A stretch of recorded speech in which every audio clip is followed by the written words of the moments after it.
Sasa hiyo unastahili kuomba. There are things that are very important to pray. Niliwaambia kuna mambo yaliyofichwa katika siri za familia. Unaweza kuwa unauliza kitu, ukiuliza kama Meru, na iwe si Meru, ni familia yako. You need to know yourself. Kujua mzizi wa nyumba yenu. Wewe ni nani? Kwa maana ukiuliza mwanamke wa Kenya, you may not be the one. Ukiuliza Mmeru, you may be going too far. Kwa maana kila familia iko na kanuni zake. So kile unastahili kuwa unajiuliza ni mimi ni nani, kulingana first of all the root iliyonizaa ina expect niwe na sura gani. Hiyo ndio itakwambia kile unabishana nacho na jinsi ya kujijenga. Ukitafuta Kenya utakuwa mtu hata huwezi kuelewa, because there are too many faces. Because every family has its own face. So mtu uliza mahali nilipozaliwa, mzizi wake unatarajia mimi niwe na sura gani?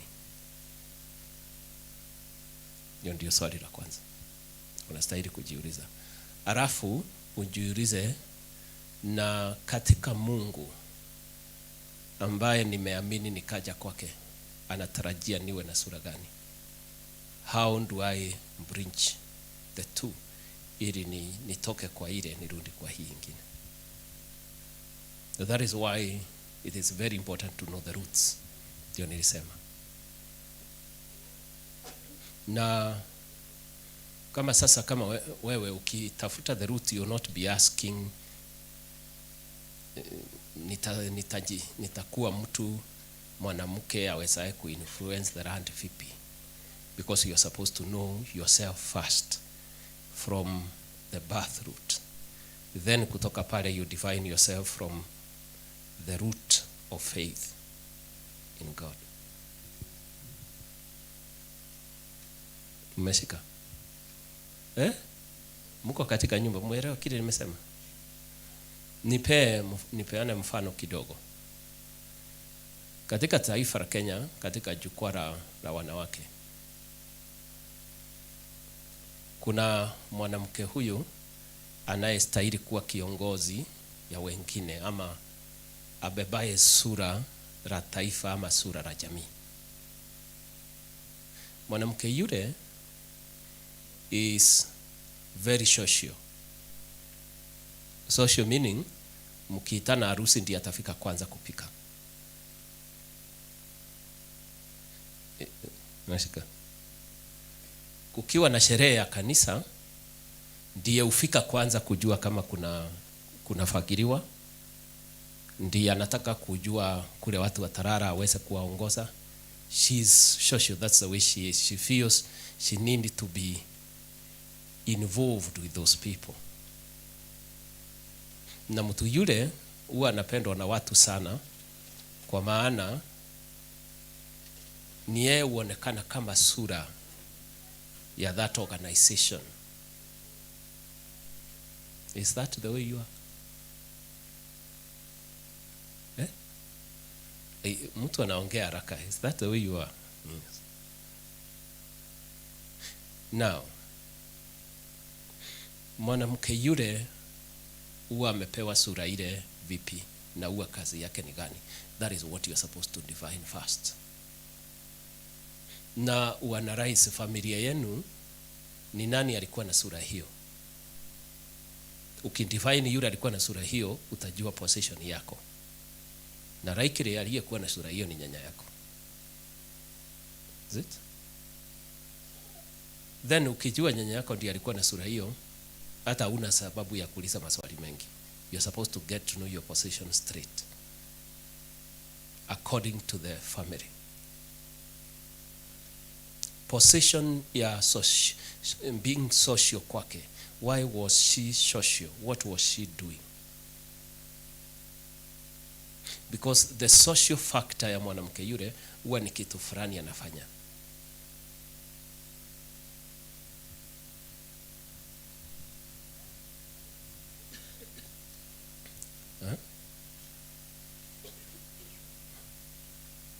Na wakati mwingine it is not godly, but it seems godly. That's where the problem is. It seems godly, but it is not godly. It seems good, but it is not good. Kwa sababu ya assignment yake ili anakuja nayo. Anakuja na assignment fulani. Assignment hiyo yake ndio itafanya kile anafanya kiwe ungodly. So unastahili kuangalia mwanamke huyu ambaye ako na sura hiyo, umuelewe. Uelewe sura yangu ni sura ya yule. Social factor yake ilikuwa inabeba hiki na hiki na hiki na hiki. Na ninasikia kama eneo lile ni a bit seditious, ninaweza kutoliingia mbele ya hawa, because wengine the ukali face ambayo hawastahili kubeba nikiongea kuhusu hiyo.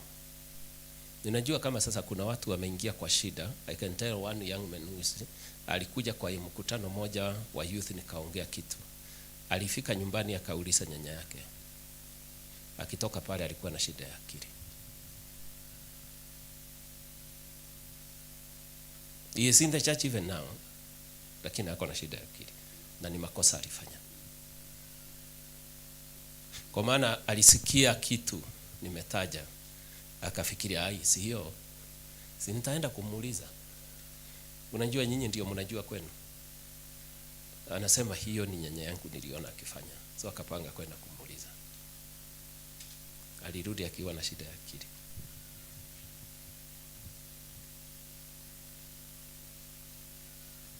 So there are some question you ask, like now nikikwambia position yako ni position, unaangalia nyanya yako, unajua position yake, unaelewa position yako. Alafu unajiuliza, is that position something that I should carry?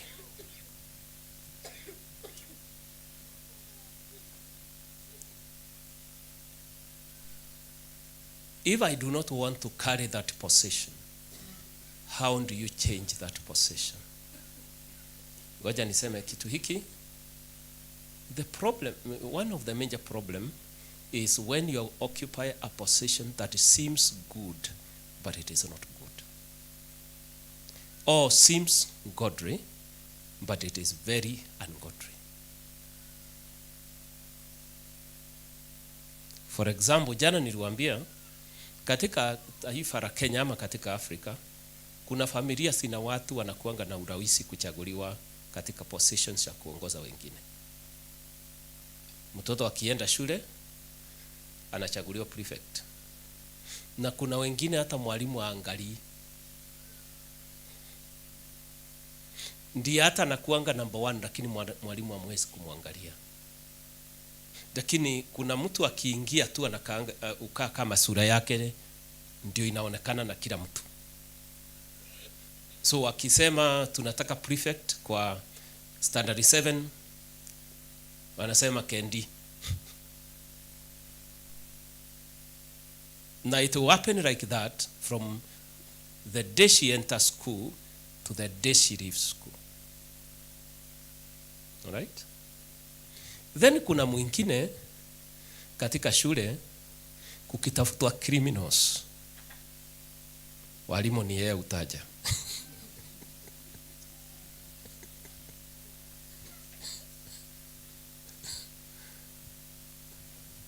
Na wakati mwingine hakuna kitu amefanya. Are you getting me? Lakini sura yake na criminals sina fanana. So kijana yule atakaa akiwa amejihurumia sana. Kwa nini kila mtu unionea?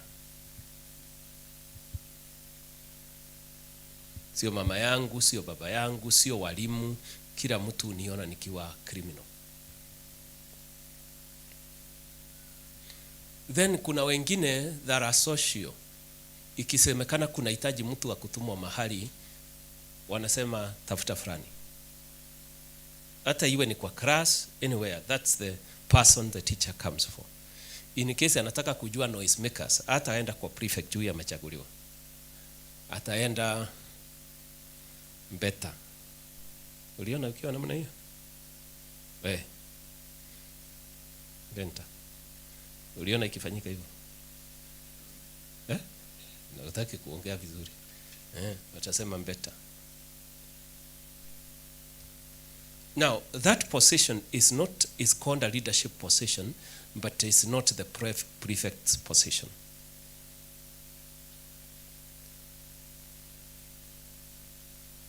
So, when looks good, but it is not good, it's a great danger. It is better to see a position, it is not good, but it is feasible, as though it is not good. It is possible to pray for it.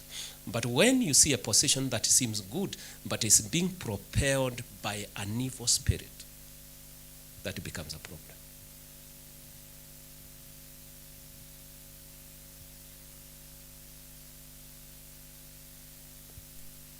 Okay? Now, how do you position yourself to be able to become an influencer? Like now, you want to help. Like she is saying, I want to serve children, I want to serve this, I want to serve that.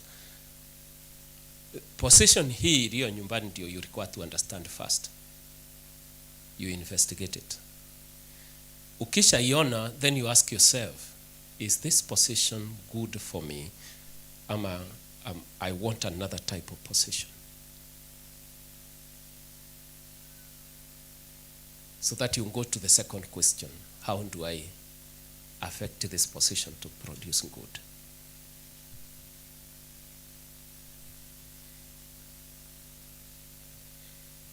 Amen. Hiyo ni ngumu sana.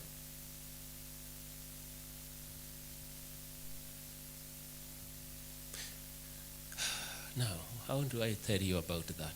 Kwa maana I don't want to discuss that woman, because I'm feeling that discussing that woman, the woman who carries the face of being a social person, ako na sura kadhaa katika family.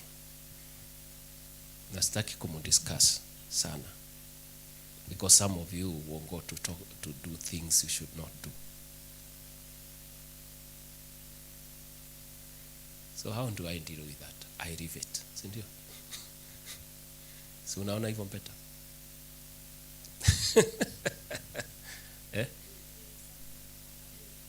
Yeah, kwani umeanza kuongea tena? Ni swali nimekuuliza.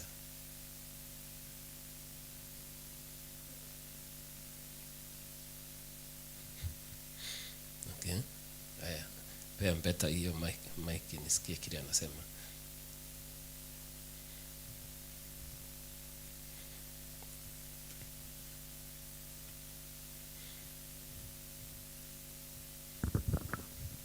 There's something that happened like 2 months ago. I'm not a midwife, and I've not been able to help anyone who is giving birth. But of recent, many expectant mothers are coming to me, and there are things I don't even have an idea on how to handle. But someone will just come from nowhere. She has an issue and she's expecting. So she comes and tells me she's going through this, she's going through that. With the little knowledge I know I have, I'll help them out. But now it leaves me troubled because I'm not in the midwife. You are in what department? I don't even know, because I don't even know how to explain it. Now that's an expectant mother. Then old people just come to me, like someone who had an issue. He lost his money and he needs money to go home. He has lost his phone. Like, he has even lost his memory, he cannot even recall, but he needs me to help him to get home. It is an occurrence. Then I went to an organization. Within a few days, everyone is spotting me. You need to do this here. If you need this done, go look for this young lady. If you need this done. No, that thing has troubled me so much, because there are things you have to do, others you don't even have an idea on how to do it. And from the time I grew up with my grandmother, I used to hear of some stories, but one I experienced in the choosing of community chiefs. She was asked to go in one of the chambers to decide who is supposed to be a chief for that area. So one of the young men that was qualified to be a chief, she didn't like him, and she did not even like the family he had come from. So yeye alienda akapitisha akasema ya kwamba huyu kijana astahili kuwa chief. Huyu mwingine hata hakuwa na qualifications za kuwa chief. He was chosen to be the chief. So aliporudi nikamuuliza mbona akafanya hivyo, akaniambia kuna wale wanapaswa kuwa viongozi na kuna wale wapaswi kuwa viongozi, na kuna wale wanapaswa kupatiwa pesa hata kama hawazistahili hizo pesa, na kuna wale ambao wanapaswa kupongonywa zile pesa hata kama wanazistahili.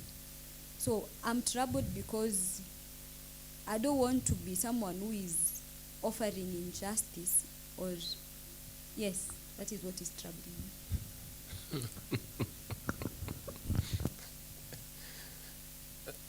Now, that is why I'm saying I do not want to discuss the society woman, the person who is this social woman, because she has several faces. Now, most of those faces, they are good to look at, and they are good, and the society appreciate them, but she is the trouble of the society also. So what we do is you analyze your position, then you seek God on how to overthrow the spirit that works contrary, to put on the spirit that works in honor. For example, if your grandmother used to be a person who is being called to midwife when the women are giving birth, you are the one who will start being called. It does not matter whether you have experience, they know the spirit that she was operating with will guide you. Because she was not midwifing as a nurse, she was midwifing as a spiritual leader who has been, what would I call it, given that position spiritually to do that. And some of those midwifing would bring trouble in the society because of the things she is supposed to do, some which are not okay. And because of that midwifing, she would be called. If there will be choosing of leaders within, after all the interviews have been done, she will be called, because she is the one who is supposed to bring forth the leader. And she will be asked, who among these do you think we should give? And she will not speak according to qualification. She will speak according to the family order. She will say, you cannot give this one because of the family he comes from. It is not the family that should lead us. You cannot give him. He is not a good person, but he comes from that family. So they were, one category of that women is they were leaders. But they were not leaders that would lead from the front. They were leaders from the, what we call spiritual possession, like priests.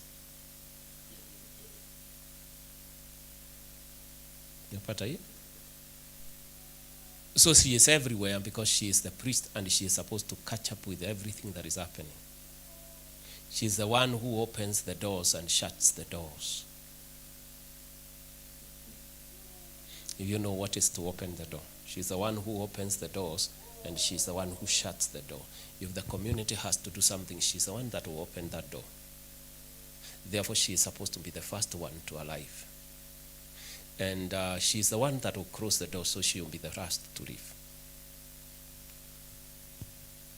If you know what opening the doors and shutting them are. That's why I'm telling you I don't want to discuss that woman. Getting that? That is why she seems social, because she will have to arrive. If there is a wedding, she will have to arrive because the field requires to be opened, and she's the one who is supposed to do that. Then when everything is over, she is supposed to shut the doors. So she will be the last to leave.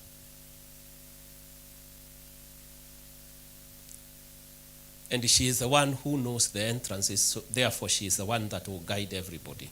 If this young man want to marry, he will be told, go and look for so and so. Tell him you want to get married. He will instruct you. She is the one who will be told to instruct. So if you need help, you will be told, go and look for so and so. He will tell you who you need to see, where you need to go, how you need to go.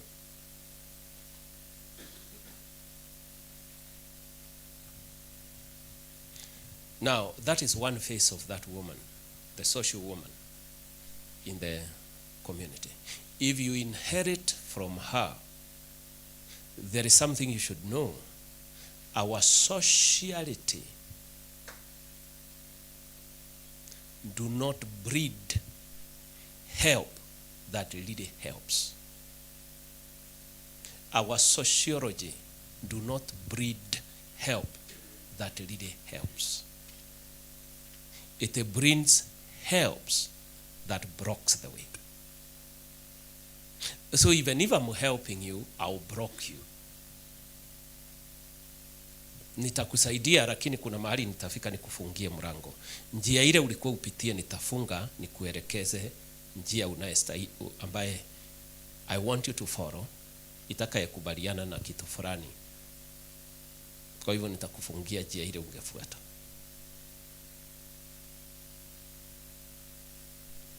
That means nitakusaidia. Have you ever, ni wangapi hapa wamesoma being sponsored by the public? Umeenda shule ukiwa sponsored by the public? Okay, huyo. Mkono tu tuone nikuulize swali. How many of you realized most of the people that were supposed to help, who began your journey, they did not finish the journey? Wangapi wali realize? Mtu ametokea nitakusaidia akangadha watu pale lakini along the way akafunga njia. Did you realize that? Those are the social people that help the community.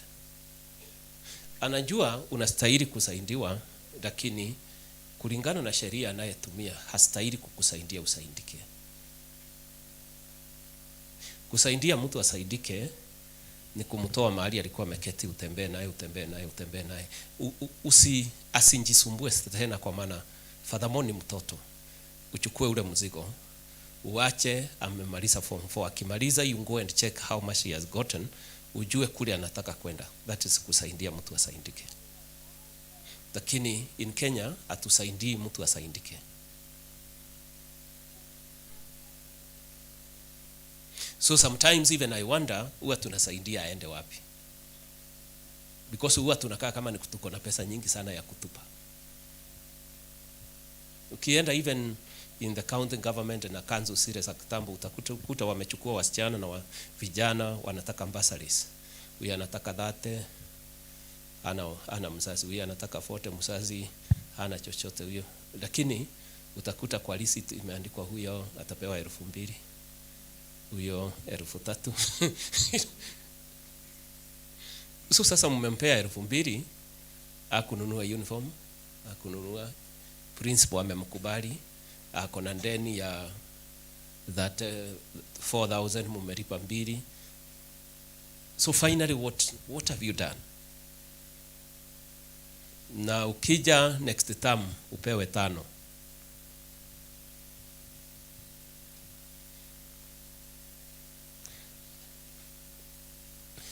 Now, the minute you start feeling, I seem to be occupying the same position, you are supposed to ask yourself, Lord, how do I occupy this position and become a person that can really help?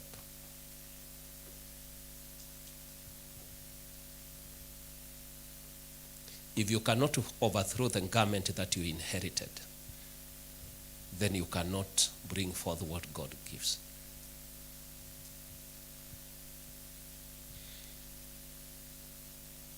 Have you gotten that? I hope you have understood. So creating your own position is knowing what you have inherited, then evaluating it, then recreating it to be the way you want it to be. And undressing yourself of the spirit. That is where the battle will be. Kufanya roho yule anayetarajiwa kuongoze aondoke juu yako, ulete roho mwingine. Jen, naona umejishika vizuri ili wakati huu nitapigisha watu magoti.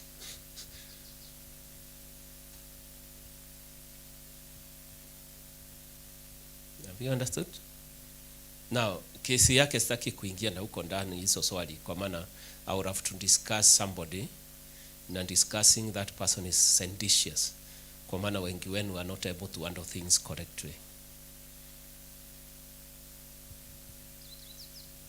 Because mtu yule wakati mwingine si kutaka anataka kufanya hivyo, ni position alipewa ikiwa namna hiyo, hata yeye aliridhi mwingine.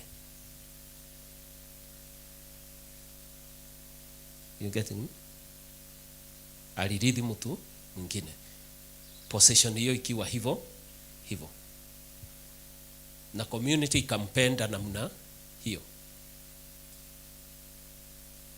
Huyo ambaye anaonekana hasaidii, community inasema huwa anasaidia.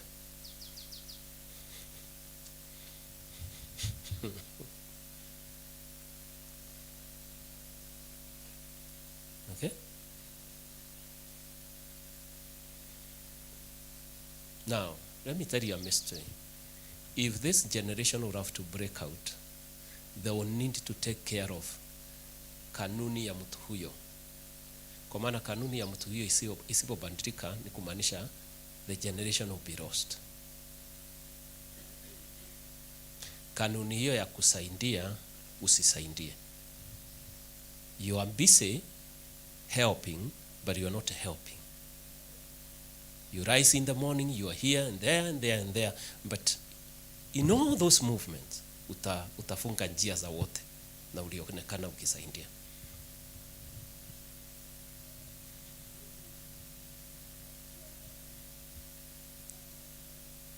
This generation is looking for people ambaye watasimama marangoni, afunguae mrango akimaanisha kufungua.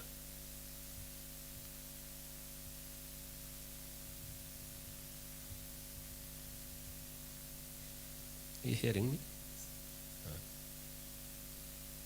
Kwa maana like now, ukienda kwa county tuwe tuko na watoto 100 wanalipiwa school fees 1,000. So unajua watu wale wote hakuna mtu atamaliza unless yule atapata a miracle from somewhere else. Really helping ni kusema pesa ile tuko nazo inatosha kusaidia 30. So tuchukue hao 30 tuwafukishe. Hao wengine tuombe Mungu hapa awafungulie milango ingine. That is helping. Na dakika ile kikundi kile cha wale 30 kitapita, hawa wengine nao Mungu atawafungulia mlango mwingine. So utagundua at the end of the 4 years, almost 50% of them wamefuka. Na wamefuka vizuri kwa maana they were taken care of systematically to the end. Tumepoteza 50, but the capacity we had was for Lakini tumechukua wote 100 tukalipa 1,000. Wakaona wamesaidiwa, lakini pesa haikulipwa, kwa hivyo wakandrop at the end of semester 1 form 1. Huyo mwingine akandrop semester 3. Huyo mwingine akandrop akienda form 2. Huyo mwingine akandrop katikati ya form 2. Hiyo pesa yote itakuwa imepotea, hakuna amesaidika.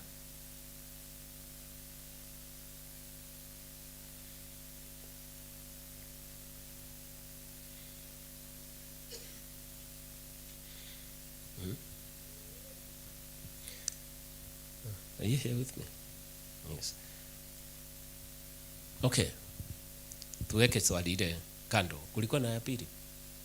Hakukuwa na ya pili. So, positioning yourself is understanding this person. Ndio nilisema know the roots. Uone sociology yake na ujue kile alikuwa nakifanya from the spiritual platform gani. Na katika that spiritual platform alikuwa anafanya nini na nini? Alikuwa anasaidia ama alikuwa anaua? Alikuwa anafunga jia ama alikuwa anafungua? You say, if I'm going to occupy this position, Lord, I want to remove this garment. Hii nilipewa, ndio nataka kuvua. Alafu nivae vazi liwezae kufanya nisaidie, kama nikusaidia.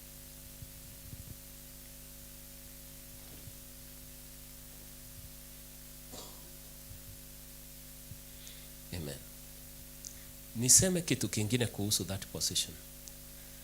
That position is one of the positions that are very important to be careful about. Kwa maana ndizo sinabeba kitu kinaitwa the birthing of the nation, the birthing of the people. Hivyo unaona walio na mimba wanakuja kwako uwasaidie. Mungu anasema ni muda wa kuzaa taifa. Geuzia taifa njia hii, ulilete katika njia nyingine. So mwanamke yule anayezaa ndiye mlango wa kuzaa taifa. Na do you know, can you tell what the Lord want you to do kuhusu mwanamke huyo?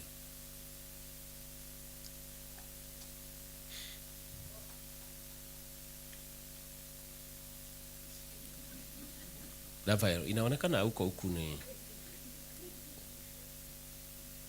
Rafael, unahitaji kupiga magoti sasa.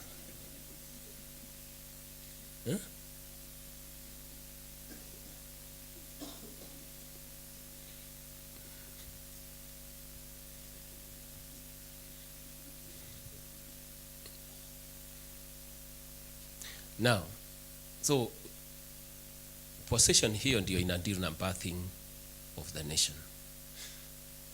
Ukianza kuona kumeanza kuwa na movement ya wanawake walio na mimba kuja kwako, you are not a midwife, you are not in a hospital. Inakwambia understand your position. There is something you should start doing. It is not necessarily dealing with the pregnant women. It's understanding the birthing of the nation. Na hiyo inaweza kuwa si kitu kigeni uliambiwa. So it's only that you want to stay ignorant.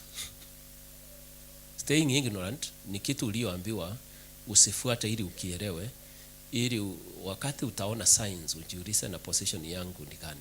What am I supposed to be doing in the birthing of the nation?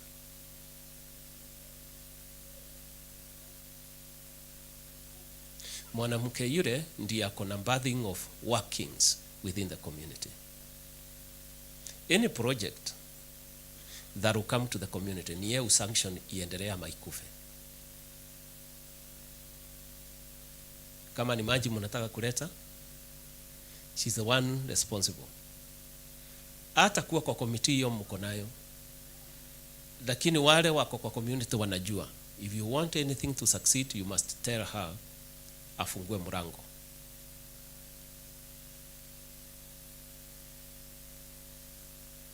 So she is responsible for projects, not in the area of management, in the area of birthing the project. But now this project, the Kenyan project, they were brought forth to die. They are brought forth, na zinastahili kukufia katikati. That is why Kenya is a place where people begin and never finish.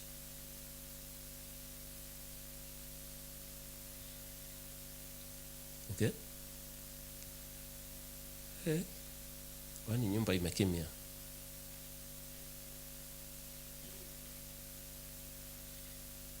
Wangapi wameelewa kile nimesema? Alright. Ni wangapi wamepotea? Hawajui kule wako? Alright. Labda wewe unaelewa?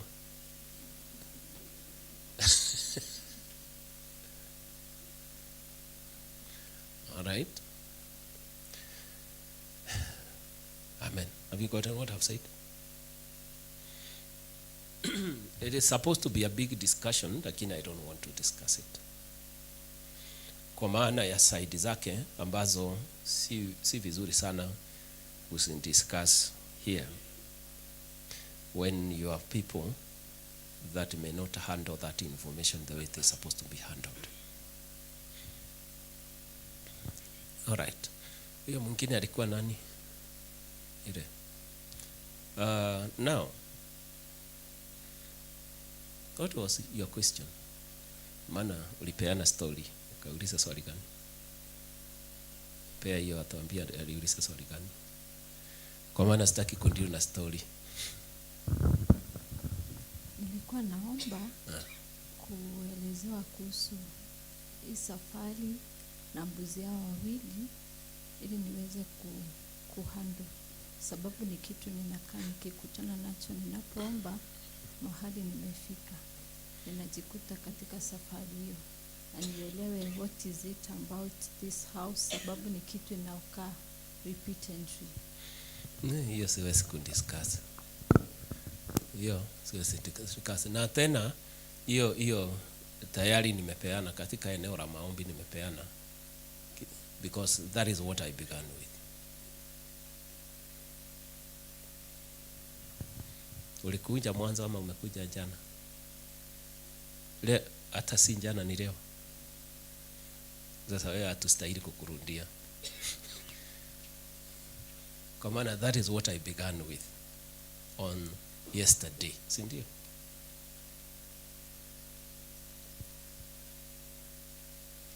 Now, katika vikingi hizo mbili zinaitwa vikingi vya marango. Rango hilo limejengwa na mbuzi hao wawili, moja pande hii na moja pande ile nyingine. Moja inajenga uadui na Mungu, nyingine inafunga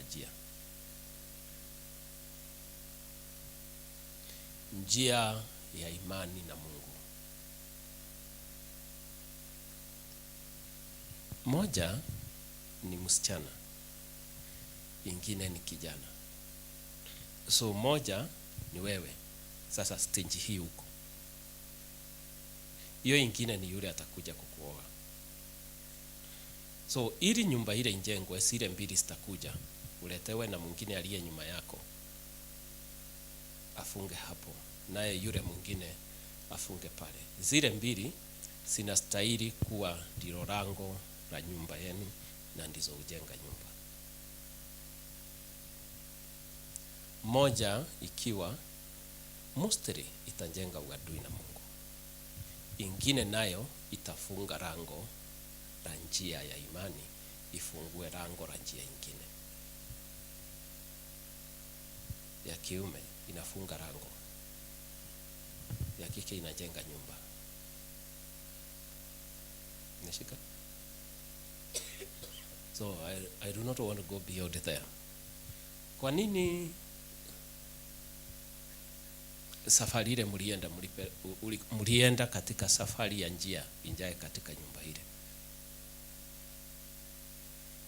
Na safari hiyo iko na maana. Ukiangalia junctions unaweza kuinterpret. Ukiona nimeenda nikafuka mto wa kwanza, nikaenda nikafuka mto wa pili, nikafuka mto wa tatu.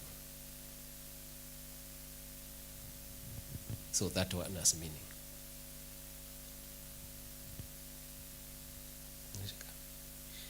ukija uingie katika nyumba na ukute ukurundi na njia ile uliingia nayo, ni kumaanisha umeingia katika nyumba isiyo na mlango. Hauwezi, ni kuingia tu, mtu uingia huwa hatoki.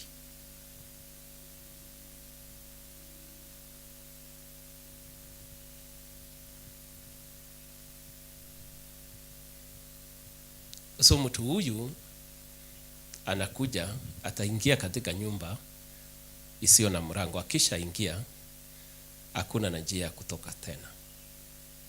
That's what it means. Je, nyumba hiyo isiyo na mlango ni ndoa hiyo ama ni nini? That's what you're supposed to interpret. Umeingia katika nyumba iliyo na safari isiyo na mwisho, ya msunguko usioisha. Nyumba isiyo na specific destination, kwa maana mtu akifika katika destination ndio uweza kutoka, lakini umeingia katika nyumba isiyo na destination. So ni nyumba isungukaye na kusunguka na kusunguka mpaka utakapokufa.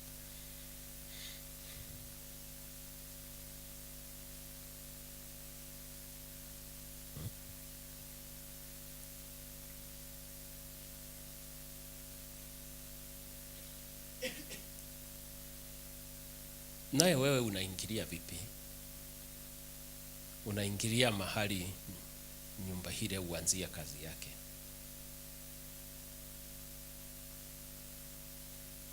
Sasa nimekupea methali ya kutosha. Beta afurahishwe na hiyo. Lakini yule nimepea ameelewa. Wewe umeelewa? Sio yote? Haya, ukaa hivyo. Then utaomba you pray for explanation. Nikukataa, nimekataa kuingia ndani, because hiyo pia is like hiyo ingine alikuwa anauliza.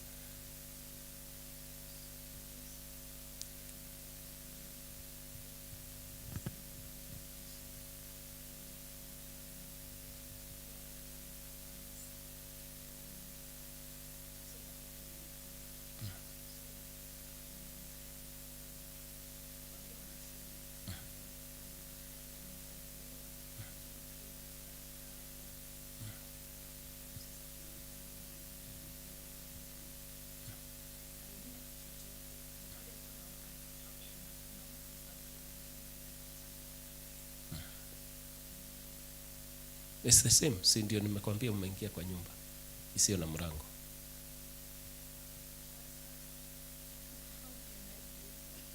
You pray until you break out.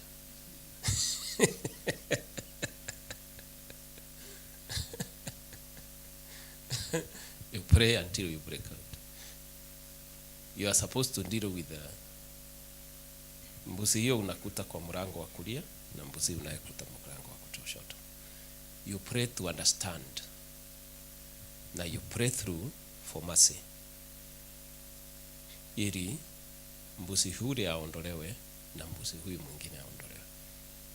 Hiyo ndio niliwaambia katika muda huu, shughulikeni na that label. Hiyo si ndio label nilipeana? Ama hata asubuhi ukuweko, si niliwapea label mbili? Si hizo mbili ndizo niliwapea?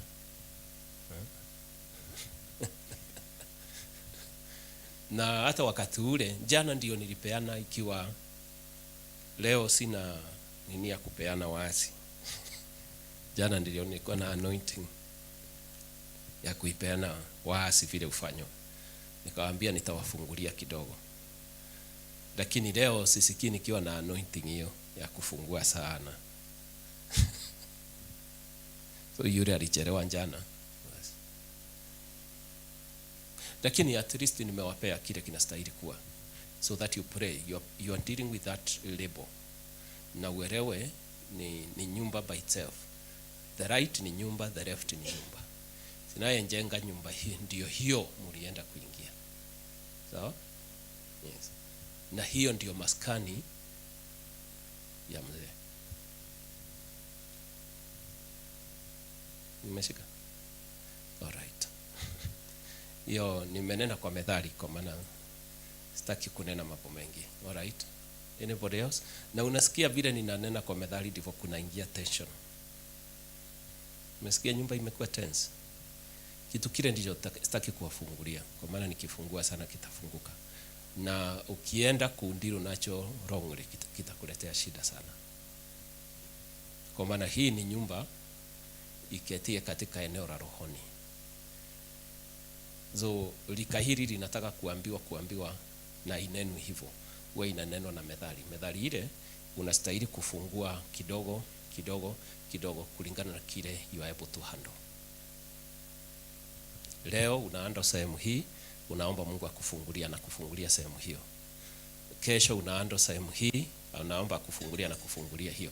Mpaka wakati utafika kimo cha kufunguliwa sehemu zote. Unafikiri ili niweze kukueleza vitu zile nimesifungua for 30 years.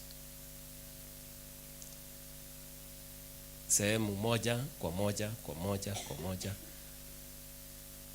inafunguliwa, nafungua ile ninaweza kuando at a particular time. Mungu anakubali hiyo ifunguliwe. Nikikufungulia mara moja utaenda ukufe. Utajiua vipi wakati utaenda kuhandle information the way it should not be handled? Wengi wetu tunapendanga sana kwenda kuongea. Unaenda kuuliza mama, unaweza kuuliza nyanya yako, unaenda kuuliza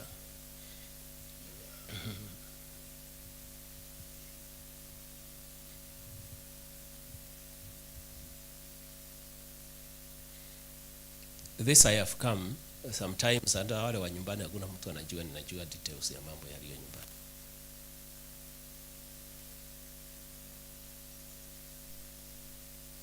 Hakuna hata ajui ninaweza kumweleza nyumba ile inasema nini, nyumba ile inasema nini, hii inasema nini, lango hili linasema nini.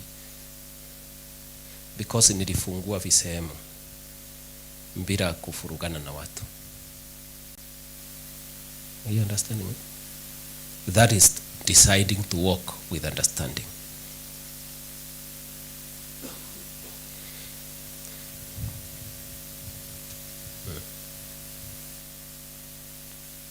Na Mungu amekuwa mwaminifu sana kuweza kufungua. So he is always faithful. Kwa maana hakuna kitu ajui. Hakuna kitu ajui. Kile kilifanywa chini ya blanketi anajua. So he can take you where nobody else can. But it requires people that can honor him and people that can remain faithful to what they have heard.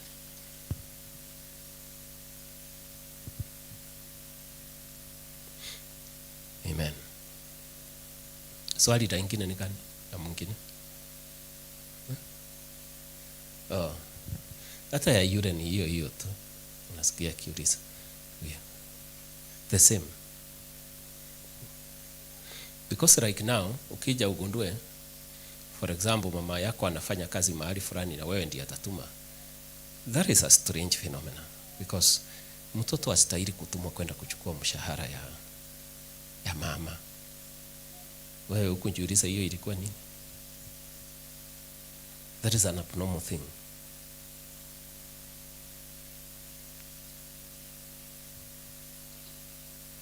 Unless you are being taken on a journey ya kushikanishwa na kitu fulani. So utatumwa muda huu uende ukuta kuko namna hii. Ukirudi umekasirika sana. Urudi tena ukute kingine, urudi tena ukute. Hakuna mtu anakuambia ni nini kinaendelea. Na unaweza kuwa ni kushikanishwa, unashikanishwa na kitu. So phenomena ile ikishaisha, picha ile itapaki kwa akili yako. Muda ukifika wa picha ile kufunguka ndio utaanza kuota. So that uanze kuuliza hiki ni nini, ili sasa uanze kutembea ukiuliza. Ukikimbia for example uende uulize your grandmother, ama uulize yule alikuwa karibu na mama yako.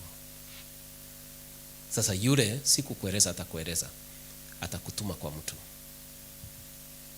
aende akufungulie mlango huo, akuonyeshe kile unaona.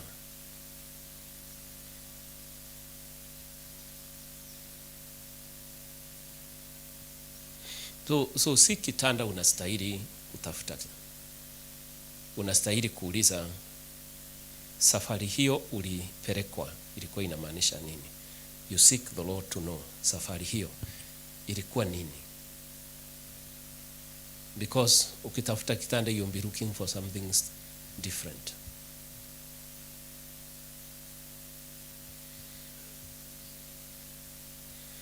Na ukija ulize, for example, ukute nimefika kwa gate nikakuta mnyama ametokea, you note, uangalie mahali ametokea kutoka, then you ask the Lord,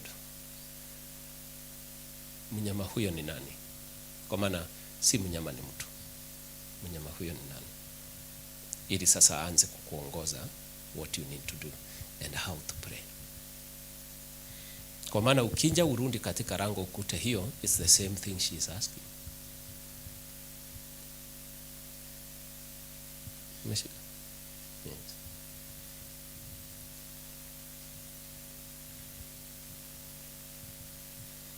Na wakati mwingine, ninajua wakati mwingine huwa tunauliza maswali tukiwa tunabakisha tunusu. Unaweza kukuta kama sasa dada yangu anasema alikuwa anatumwa, lakini akitumwa akifika amkute kuna kitu yule ametumwa kwake alikuwa anafanya, na hiyo anaweza kutoiongea ama I treat like something that is not very important. Vipi? For example, unaweza kutumwa kwa mzee, uambiwe enda kwa mzee baba ya fulani, umwambie akupe pesa ako nazo. Akija anakushika mkono, anakukumbatia,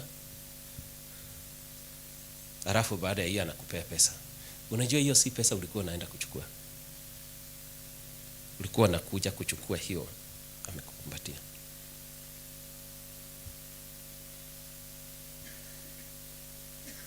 Kuna mwingine atakuja akuchekeshe, afanye vituko twingi, kama ni kufurahisha anafurahisha mtoto na nini, afanye tufitu. Hiyo ndio ulikuwa umetumwa ukachukua.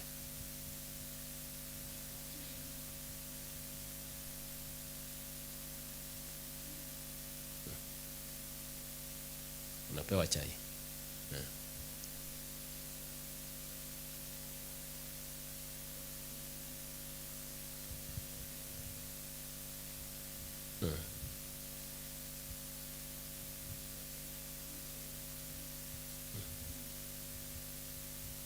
Sasa hiyo ya dream ni muda wa kuambiwa kumbuka, si muda wa kupata mtu, ni muda wa kuambiwa kumbuka.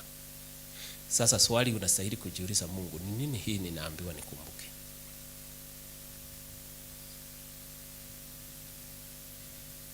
Ningota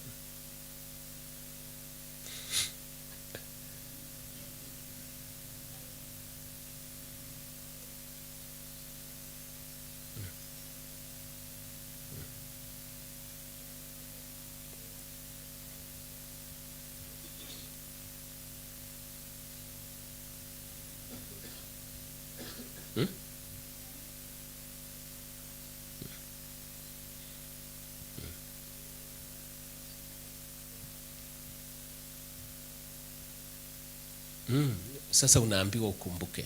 Ni nini hicho unaambiwa ukumbuke? Na kile unaambiwa ukumbuke is related to what you are feeling. Hiyo ni kumaanisha langoni hilo kuna activities inaendelea na kuna mtu anakuhitaji katika lango hilo.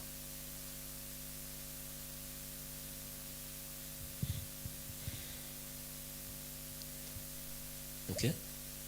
All right. Kuhusu activities zile zinaendelea, ndizo it's only interpretation of the dream. Ukisema Bwana, nataka kujua ni nani huyo nimeona na anataka nini, ili Mungu akikubali sasa kukupea the interpretation, ndiye atakwambia katika rango hilo kuna 1, 2 inaendelea, na wewe ni mshirika wa kitu ile kwa sababu ya 1, 2, 3, ili sasa yale huku hesabu yakiwa ya muhimu yafunguke, na yale ulisahau yafunguke.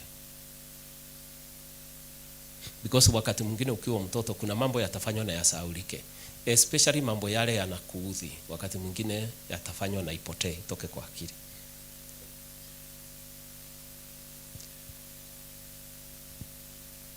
Na mambo yale ndio unahitaji kukumbuka ili uweze kujua njia hiyo ilikuwa njia aina gani. Na ni nani huyu anakuongelesha kutoka kwa rango lile? Kwa maana ni kumaanisha kuna mtu anakuongelesha kutoka kwa rango hilo. Ni nani anakuongelesha na anataka nini na wewe? So ukiamuka umetoka kwa ndoto, umetoka kwa compound ya mtu na usikie kitu hiki kinakaa kikiwa leo, unastahili kuelewa si ndoto, ni sauti nilisikia. Ni sauti ya mtu, lakini Mungu akairuhusu ikuje kama picha iwezae kunipea kuomba. Lakini pale kwa rango si ndoto ilikuweko na si picha, ni activities ilikuweko. Naelewa sasa? All right. Anybody else?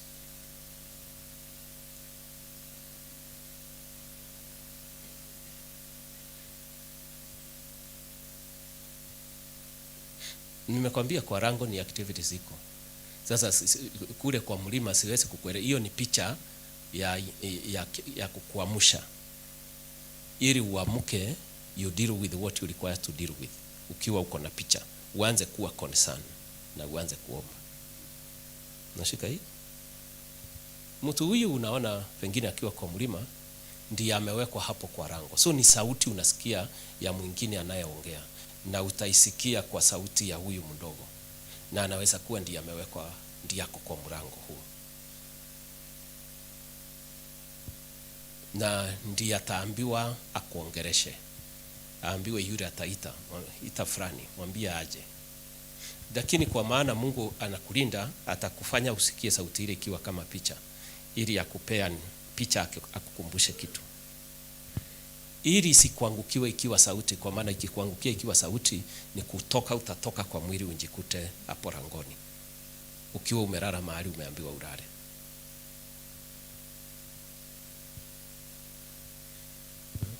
Those are the mysteries answers. So you are supposed to interpret the dream. Ndio nilisema dreams, ukiniuliza habari ya dreams kama ya kwamba unaniuliza juu ya mambo, it will be hard to tell you because some of the dreams, it's not a dream. It's a voice you heard. Naye Mungu akakucholea picha ili sauti ile ifike ikiwa inakupea remembrance ya kitu fulani ili uweze kuomba kuhusu kile unasikia. So you are supposed to wake up, look at the picture, then start praying for interpretation ya vile Mungu anataka uombe. Nashika hii? Okay. Sasa ni leo maswali ya leo ni ya nyumba kule ndani, na sitaki kuingia kwa manyumba.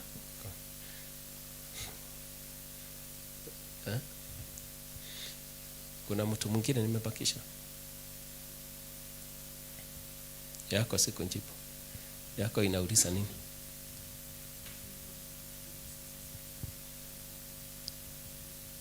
Kitu gani?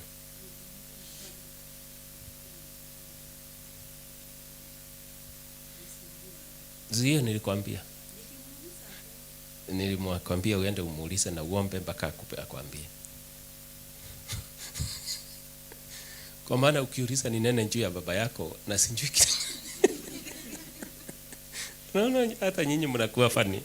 Anataka ni nene juu ya baba yake na sinjui kwa nini baba yake anamwambia asiambie mama yake.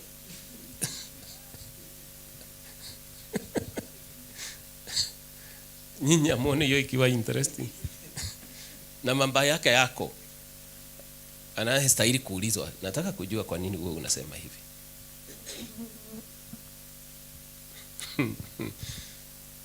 So hiyo ni ngumu sana kuongea juu yake. But always there is a reason. Always there is a reason. The issue is to get him to tell you. Lakini if it is a seditious information, anaweza kukataa kukuambia.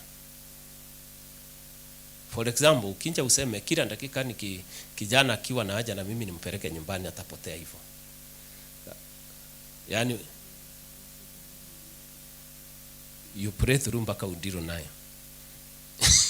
Mtu praying through ni kuomba mpaka wakati utapata information that you require.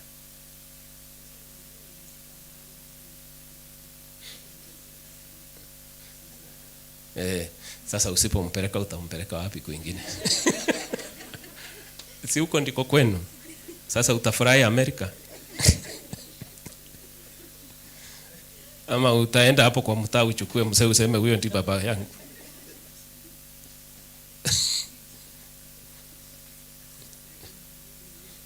Ninaogofia.